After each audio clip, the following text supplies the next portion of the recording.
Hi, and welcome to Journey Forward with Joree Rose, where you will gain insights, tools, and inspiration to get unstuck and live your best life. Joree is a licensed marriage and family therapist with a passion for helping people cultivate awareness and authenticity so they can show up fully in all aspects of their life. And now, here's Joree. Hey, and welcome back to Journey Forward. I'm so glad that you guys are tuning in and hoping that you're receiving some inspiration and insight and tools into how to look into your patterns and mindsets and where your old stories are showing up so you can get unstuck and journey forward to whatever your authentic happiness looks like.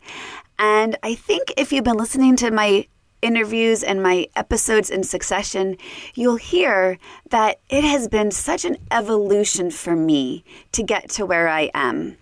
And in last week's episode, I told you my favorite story. Well, I guess I've got so many favorite stories, but they continue. There's going to be another one today I'm going to share with you. But that story last week of what's your board, what's your cushion? And to pick up from where that point led off, that was really such a major turning point in my life. And yet the changes that I knew needed to happen or that I knew would eventually happen still did not happen overnight. And it was many months before actually reconciling what I knew on the inside, the insight I gained from that experience, knowing that change was going to be inevitable. So, as I continue this timeline, I broke the board in summer 2013, major life impact. I pushed past self-doubt and I was ready to be open to what did that authenticity look like?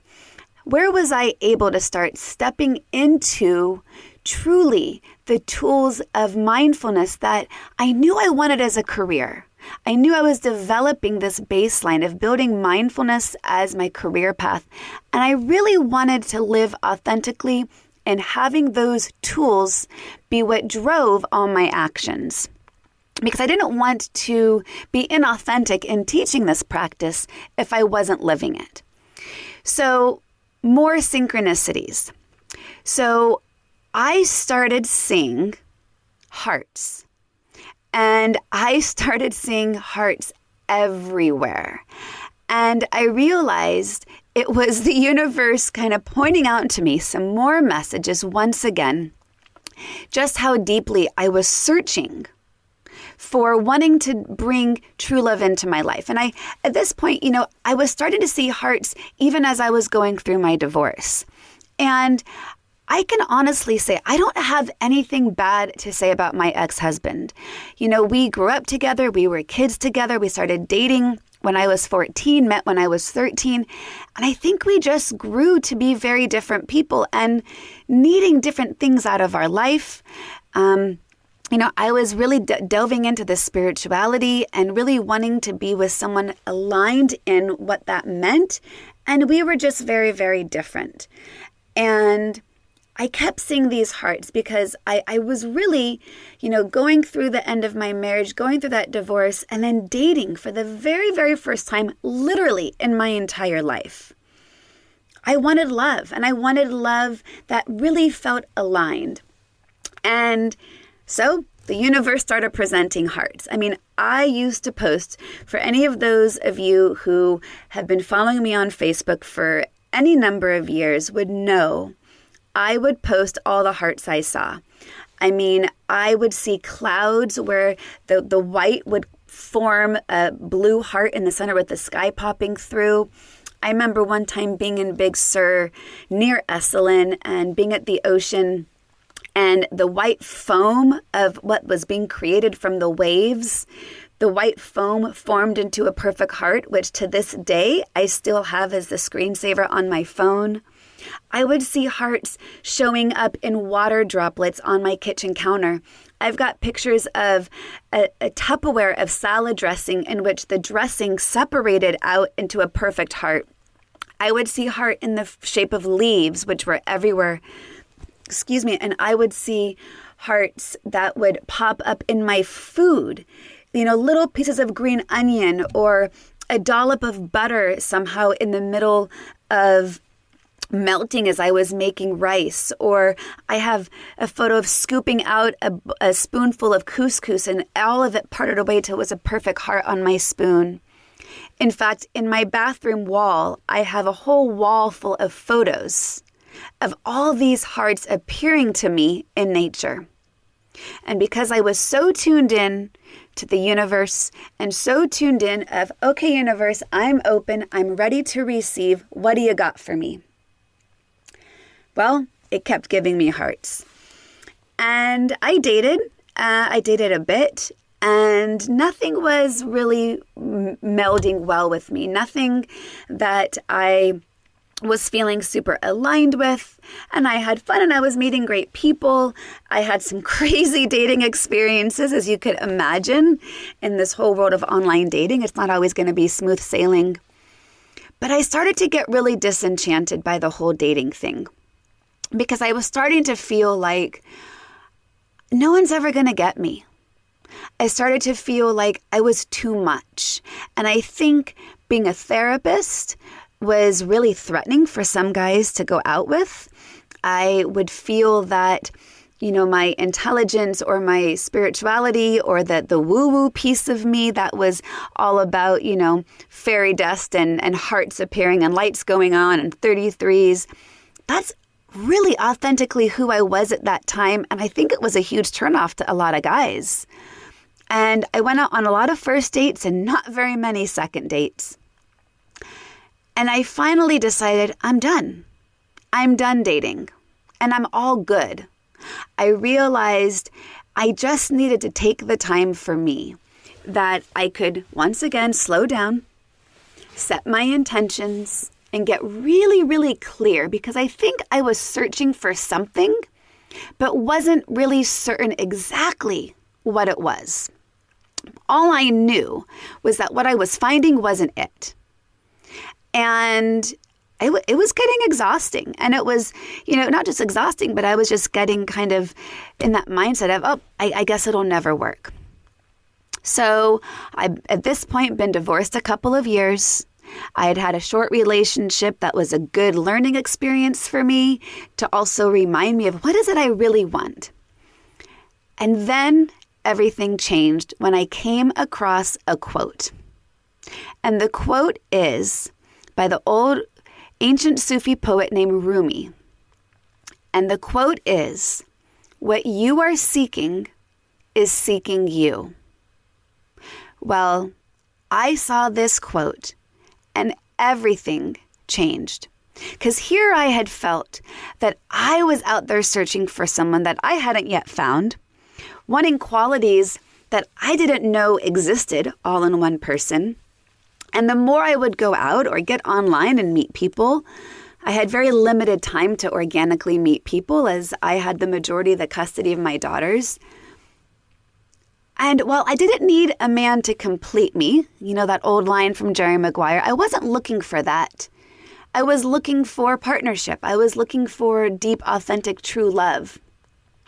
And yet I was in a really good position because I wasn't desperate.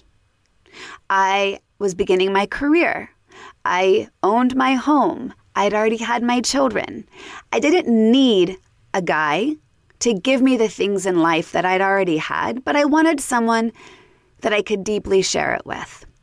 And when I saw this quote, "What you are seeking is seeking you," it was as if my awareness popped wide open that, wow, somebody out there wants all the qualities of exactly who I am.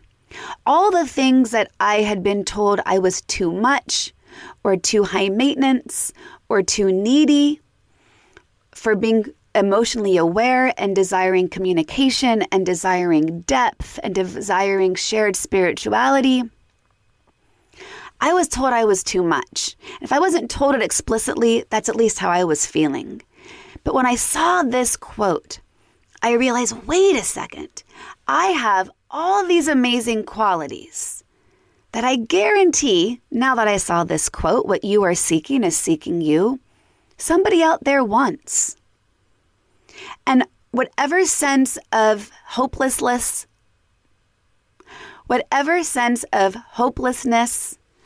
that I had had all kind of dissipated because I was able to tune into there's nothing wrong with me.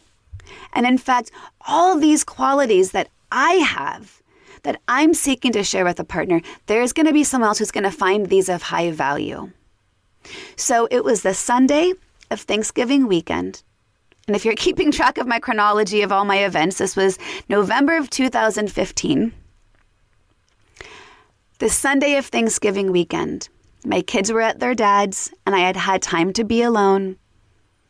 And I wrote a letter. And I titled the letter, Dear Future Partner.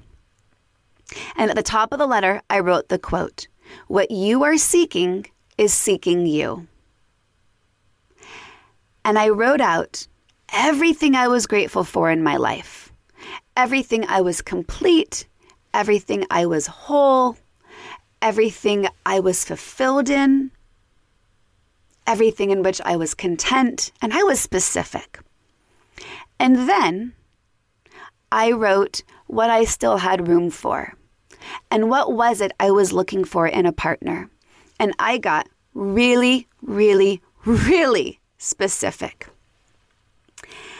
And I wrote this all down and I meditated on it and then I released it. And it was such an amazing exercise of intention setting. And I think this is one of my biggest indicators of intention setting that I had done, which I then manifested. But there's been so many things that I have since manifested that has come from really clear intention setting. And as an aside, let me just explain to you for a moment that there is actually some science around the intention setting. And I started to research this a bit. It's actually called the reticular activation system, which is a part of your brain that filters out excess information and brings from the background to the foreground what you need to know. So the reticular activation system is the part of your brain that allows you to focus on the person talking in front of you in the middle of a crowded restaurant and not hearing every other voice. But you might pick up on one word that someone across the restaurant says because that word is, let's say, maybe they're going on a trip and the word you hear the person say is where you're going. And so your awareness tunes into that one word across the restaurant. Or if you ever had the experience, like when I was pregnant, I felt like everyone was pregnant. All these women I saw were pregnant around me. Well, just because my awareness of pregnancy was heightened. Or like when I've bought a new car, all of a sudden I see that car in more areas and I see it more on the road. It's because of the reticular activation system that is bringing the background to the foreground, filtering out excess information to help me bring into my consciousness and awareness of what I need to know. So there's actually studies of highly successful people, of what helps make them highly successful. And parts of this research is around intention setting, that the greater the clarity of intention setting, it's almost like your brain helps you out, bringing into your consciousness and awareness what you need to know to fulfill whatever it is you're working towards. So back to my letter, very clear intention setting. I wrote out everything I was looking for in a partner, everything I was full and complete, and I released it. Well, even though I had told myself I was going to be off all dating sites, I decided about 10 days later to re-download Tinder. Not to be there to look and to swipe, but to be there to see if there was anyone I was talking to offline and to see if I wanted to continue the conversation. Well, I re-download Tinder. It was December 9th. And the very first profile that pops up is a guy named John. And he was a good-looking guy. But what caught my attention, aside from his beautiful blue eyes, were his credentials, which were PhD in educational psychology and a consultant on Pixar's Inside Out. Now, being someone who was craving emotional awareness and an emotional depth in a partner, I saw these two credentials and I thought, oh my God, that's so hot. So I swiped right, even though I told myself I was not there to look. I swiped right. Sure enough, it was a match. Within probably an hour, we were texting, and he actually invited me out for that evening, but I couldn't go because I had my kids. So we had set up to meet for lunch the very next day. And that night, I went to bed reading a psychology magazine, and I was reading an article on couples counseling. One of the people in the article I had been training with, which is John and Julie Gottman, and I was very familiar with their work.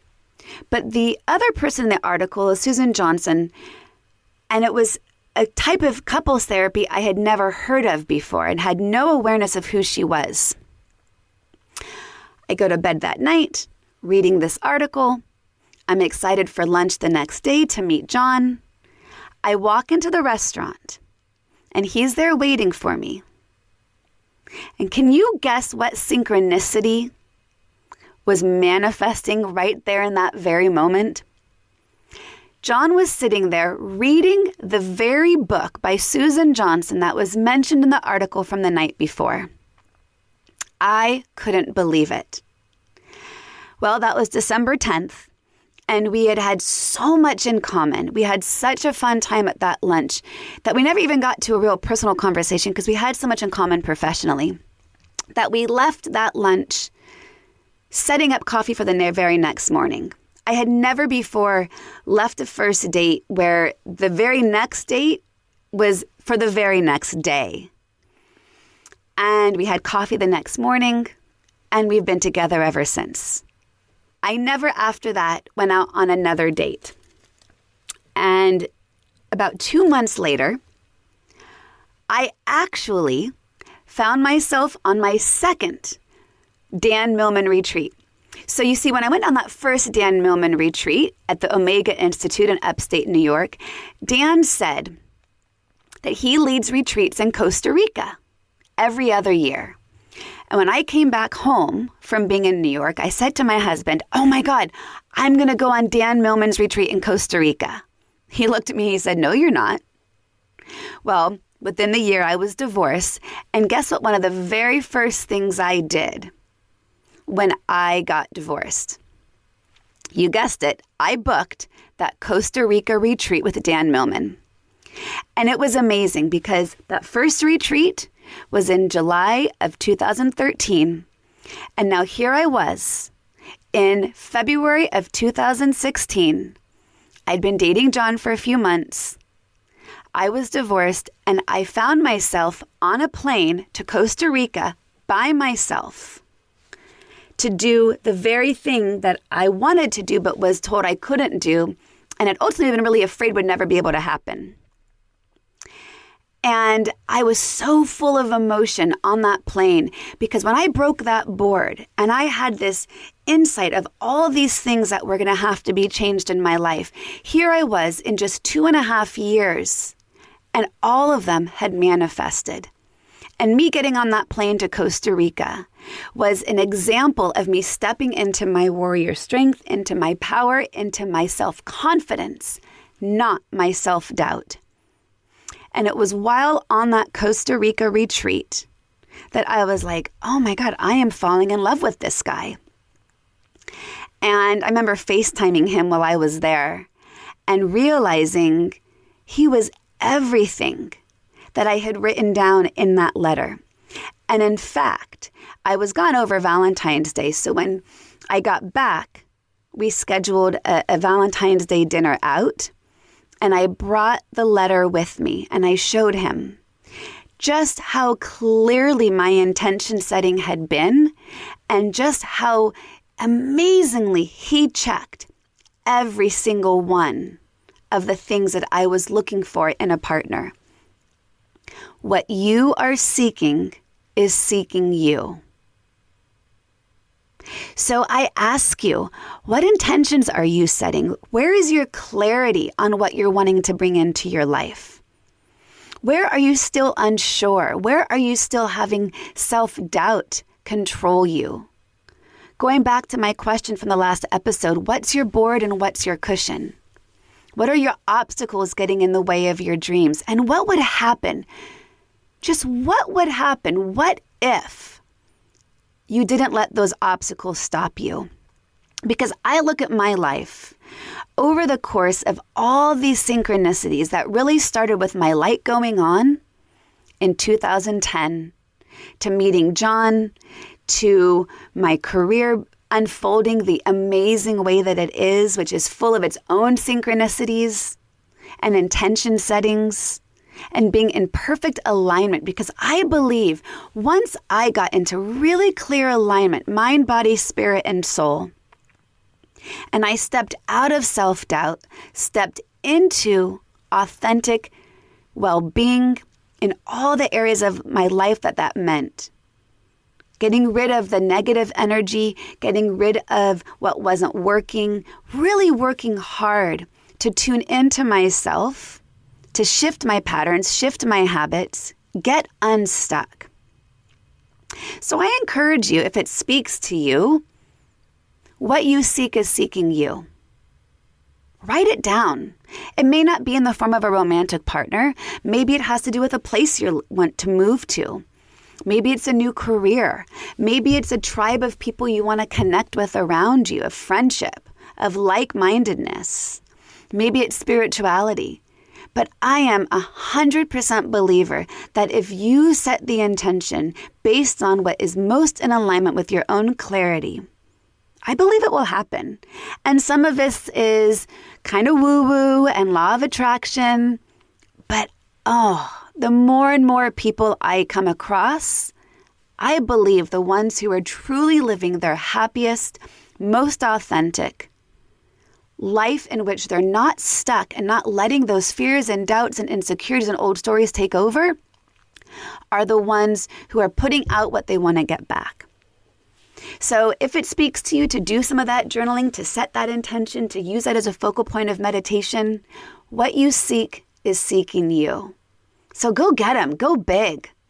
And I look forward to hearing any comments that are that you could leave in the review section or ratings. Let me know what's coming up for you.